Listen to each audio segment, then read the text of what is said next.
মেয়েদের এত জেদ ভালো না, কিসের দেমাক এত। মেয়েরা একটু শান্তই ভালো, লক্ষ্মী দেবীর মতো। সব খাওয়া শেখ, কদিন পরেই পরের বাড়ি যাবি, তখন এত নাক সিট কোলে কি দিয়ে ভাত খাবি? পা ছড়িয়ে বসে খাচ্ছিস, দূর গায়ে বিয়ে হবে।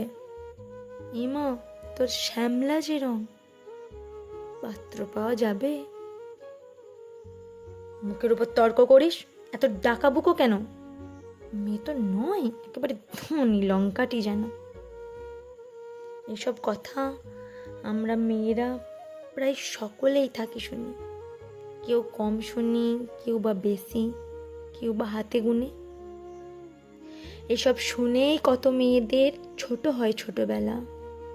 মেয়েবেলা বলে কিছুই থাকে না, সবটা বোতল খেলা।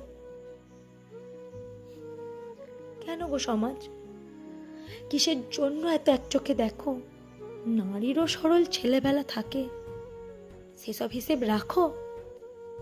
কেন গো মেয়েরা ডান পিঠে হলেই দড়ি দিয়ে রাখো তালা?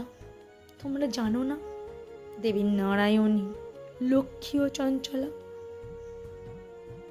তোমরাই বলো, মা কালী নাকি আমিষে পরিতৃপ্তা। আমি কেন তবে সব খাওয়া শিখি, ডাল ভাত থেকে শুক্তা? কেন পারবো না, কেন পারবো না তর্ক করতে, যদি সত্যি সঠিক জানি? তর্কশাস্ত্রে সরস্বতী স্বয়ং বিজয়িনী। ডাকাবুকো যদি না হতো দুর্গা, অসুর নিধন হতো, আর সাধারণ মেয়ে সাহসী হলেই ধানী লঙ্কার মতো।